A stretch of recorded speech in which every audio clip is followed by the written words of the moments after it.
شروع اللہ کا نام لے کر جو بڑا مہربان نہایت رحم والا ہے۔ الف لام را، یہ حکمت والی کتاب کی آیتیں ہیں۔ کیا لوگوں کو تعجب ہوا کہ ہم نے انہی میں سے ایک شخص کو حکم بھیجا کہ لوگوں کو ڈر سنا دو اور ایمان لانے والوں کو خوشخبری دے دو کہ ان کے پروردگار کے ہاں ان کا سچا درجہ ہے۔ ایسے شخص کی نسبت کافر کہتے ہیں کہ یہ تو کھلا جادوگر ہے۔ تمہارا پروردگار تو اللہ ہی ہے جس نے آسمان اور زمین 6 دن میں بنائے، پھر عرش پر جلوہ افروز ہوا۔ وہی ہر ایک کام کا انتظام کرتا ہے، کوئی اس کے پاس اس کی اجازت حاصل کیے بغیر کسی کی سفارش نہیں کر سکتا۔ یہی اللہ تمہارا پروردگار ہے تو اسی کی عبادت کرو، بھلا تم غور کیوں نہیں کرتے؟ اسی کے پاس تم سب کو لوٹ کر جانا ہے۔ اللہ کا وعدہ سچا ہے، وہی خلقت کو پہلی بار پیدا کرتا ہے، پھر وہی اس کو دوبارہ پیدا کرے گا تاکہ ایمان والوں اور نیک کام کرنے والوں کو انصاف کے ساتھ بدلہ دے۔ اور جو کافر ہیں ان کے لیے پینے کو نہایت کھولتا پانی اور درد دینے والا عذاب ہوگا، کیونکہ وہ کفر کرتے تھے۔ وہی تو ہے جس نے سورج کو خوب روشن اور چاند کو بھی منور بنایا اور چاند کی منزلیں مقرر کی تاکہ تم برسوں کا شمار اور کاموں کا حساب معلوم کرو۔ یہ سب کچھ اللہ نے تدبیر سے پیدا کیا ہے، سمجھنے والوں کے لیے وہ اپنی آیتیں کھول کھول کر بیان فرماتا ہے۔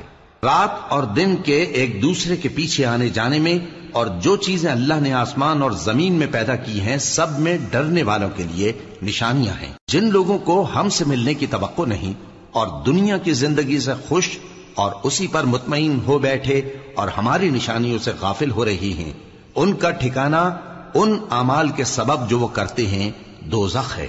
اور جو لوگ ایمان لائے اور نیک کام کرتے رہے ان کو ان کا پروردگار ان کے ایمان کی وجہ سے جنتوں میں پہنچا دے گا، ان کے نیچے نعمت کے باغوں میں نہریں بہ رہی ہوں گی۔ جب وہ ان میں ان کی نعمتوں کو دیکھیں گے تو بے ساختہ کہیں گے سبحان اللہ، اور آپس میں ان کی دعا سلام علیکم ہوگی، اور ان کا آخری قول یہ ہوگا کہ اللہ رب العالمین کی حمد اور اس کا شکر ہے۔ اور اگر اللہ لوگوں کی برائی میں جلدی کرتا جس طرح وہ طلب خیر میں جلدی کرتے ہیں تو ان کی عمر کی میعاد پوری ہو چکی ہوتی۔ سو جن لوگوں کو ہم سے ملنے کی توقع نہیں انہیں ہم چھوڑے رکھتے ہیں کہ اپنی سرکشی میں بہکتے رہیں، اور جب انسان کو تکلیف پہنچتی ہے تو لیٹا اور بیٹھا اور کھڑا ہر حال میں ہمیں پکارتا ہے، پھر جب ہم اس تکلیف کو اس سے دور کر دیتے ہیں تو بے لحاظ ہو جاتا اور اس طرح گزر جاتا ہے کہ گویا کسی تکلیف کے پہنچنے پر ہمیں کبھی پکارا ہی نہ تھا۔ اسی طرح حد سے نکل جانے والوں کو ان کے اعمال آراستہ کر کے دکھائے گئے ہیں، اور تم سے پہلے ہم کئی امتوں کو جب انہوں نے ظلم کیا ہلاک کر چکی ہیں، اور ان کے پاس پیغمبر کھلی نشانیاں لے کر آئے مگر وہ ایسے نہ تھے کہ ایمان لاتے۔ ہم گنہگاروں کو اسی طرح بدلہ دیا کرتے ہیں۔ پھر ہم نے ان کے بعد تم لوگوں کو ملک میں خلیفہ بنایا تاکہ دیکھیں کہ تم کیسے کام کرتے ہو، اور جب ان کو ہماری آیتیں پڑھ کر سنائی جاتی ہیں تو جن لوگوں کو ہم سے ملنے کی امید نہیں وہ کہتے ہیں کہ یا تو اس کے سوا کوئی اور قرآن بنا لاؤ یا اس کو بدل دو۔ کہہ دو کہ مجھ کو اختیار نہیں ہے کہ اسے اپنی طرف سے بدل دوں، میں تو اسی حکم کا تابع ہوں جو میری طرف آتا ہے۔ اگر میں اپنے پروردگار کی نافرمانی کروں تو مجھے بڑے سخت دن کے عذاب سے خوف آتا ہے۔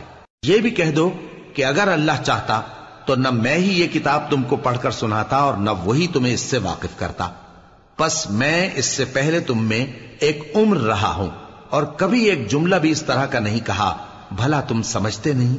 تو اس سے بڑھ کر ظالم کون ہوگا جو اللہ پر جھوٹ باندھے یا اس کی آیتوں کو جھٹلائے؟ بے شک گنہگار فلاح نہیں پائیں گے۔ اور یہ لوگ اللہ کے سوا ایسی چیزوں کی پرستش کرتے ہیں جو نہ ان کا کچھ بگاڑ ہی سکتی ہیں اور نہ کچھ بھلا ہی کر سکتی ہیں، اور کہتے ہیں کہ یہ اللہ کے پاس ہماری سفارش کرنے والے ہیں۔ کہہ دو کیا تم اللہ کو ایسی چیز بتاتے ہو جس کا وجود اسے نہ آسمانوں میں معلوم ہوتا ہے اور نہ زمین میں؟ وہ پاک ہے اور اس کی شان ان کے شرک کرنے سے بہت بلند ہے۔ اور سب لوگ پہلے ایک ہی امت یعنی ایک ہی ملت پر تھے، پھر جدا جدا ہو گئے، اور اگر ایک بات جو تمہارے پروردگار کی طرف سے پہلے ہی طے نہ ہو چکی ہوتی تو جن باتوں میں وہ اختلاف کرتے ہیں ان میں فیصلہ کر دیا جاتا۔ اور کہتے ہیں کہ اس پر اس کے پروردگار کی طرف سے کوئی نشانی کیوں نازل نہیں ہوئی؟ کہہ دو کہ غیب کا علم تو اللہ ہی کو ہے، سو تم انتظار کرو، میں بھی تمہارے ساتھ انتظار کرتا ہوں۔ اور جب ہم لوگوں کو تکلیف پہنچنے کے بعد اپنی رحمت سے آسائش کا مزہ چکھاتے ہیں تو وہ ہماری آیتوں میں ہیلے کرنے لگتے ہیں۔ کہہ دو کہ اللہ بہت جلد تدبیر کرنے والا ہے، اور جو ہیلے تم کرتے ہو ہمارے فرشتے ان کو لکھتے جاتے ہیں۔ وہی تو ہے جو تم کو جنگل اور دریا میں چلنے پھرنے اور سیر کرنے کی توفیق دیتا ہے، یہاں تک کہ جب تم کشتیوں میں سوار ہوتے ہو اور کشتیاں خوشگوار ہوا کی مدد سے سواروں کو لے کر چلنے لگتی ہیں اور وہ اس پر خوش ہوتی ہیں، تو ناگہاں زناٹی کی ہوا چل پڑتی ہے اور لہریں ہر طرف سے ان پر جوش مارتی ہوئی آنے لگتی ہیں، اور وہ خیال کرتے ہیں کہ اب تو لہروں میں گھر گئے۔ تو اس وقت خالص اللہ ہی کی عبادت کر کے اس سے دعا مانگنے لگتے ہیں کہ اے اللہ، اگر تو ہم کو اس سے نجات بخشے تو ہم تیرے بہت ہی شکر گزار ہوں۔ پھر جب وہ ان کو نجات دے دیتا ہے تو ملک میں ناحق شرارت کرنے لگتے ہیں۔ لوگو، تمہاری شرارت کا وبال تمہاری ہی جانوں پر ہوگا، تم دنیا کی زندگی کے فائدے اٹھا لو، پھر تم کو ہمارے ہی پاس لوٹ کر آنا ہے، اس وقت ہم تم کو بتائیں گے جو کچھ تم کیا کرتے تھے۔ دنیا کی زندگی کی مثال میں کسی ہے کہ ہم نے اس کو آسمان سے برسایا، پھر اس کے ساتھ ملا جلا سبزہ جسے آدمی اور جانور کھاتے ہیں نکلا، یہاں تک کہ زمین سبزے سے خوشنما اور آراستہ ہو گئی، اور زمین والوں نے خیال کیا کہ وہ اس پر پوری دسترس رکھتے ہیں۔ ناگہاں رات کو یا دن کو ہمارا حکم عذاب آ پہنچا تو ہم نے اس کو کاٹ کر ایسا کر ڈالا کہ گویا کل وہاں کچھ تھا ہی نہیں۔ جو لوگ غور کرنے والے ہیں ان کے لیے ہم اپنی قدرت کی نشانیاں اسی طرح کھول کھول کر بیان کرتے ہیں، اور اللہ سلامتی کے گھر کی طرف بلاتا ہے اور جس کو چاہتا ہے سیدھا رستہ دکھاتا ہے۔ جن لوگوں نے نیکوکاری کی ان کے لیے بھلائی ہے اور مزید اور بھی، اور ان کے چہروں پر نہ تو سیاہی چھائے گی اور نہ رسوائی، یہی جنتی ہیں کہ اس میں ہمیشہ رہیں گے۔ اور جنہوں نے برے کام کیے تو برائی کا بدلہ ویسا ہی ہوگا، اور ان کے چہروں پر ذلت چھا جائے گی اور کوئی ان کو اللہ سے بچانے والا نہ ہوگا۔ ان کے چہروں کی سیاہی کا یہ عالم ہوگا کہ ان پر گویا اندھیری رات کے ٹکڑے اڑا دیے گئے ہیں۔ یہی دوزخی ہیں کہ ہمیشہ اس میں رہیں گے۔ اور جس دن ہم ان سب کو جمع کریں گے پھر مشرکوں سے کہیں گے کہ تم اور تمہارے شریک اپنی اپنی جگہ ٹھہرے رہو، تو ہم ان میں جدائی ڈال دیں گے، اور ان کے شریک ان سے کہیں گے کہ تم ہم کو تو نہیں پوجا کرتے تھے، بس ہمارے اور تمہارے درمیان اللہ ہی گواہ کافی ہے، ہم تمہاری پرستش سے بالکل بے خبر تھے۔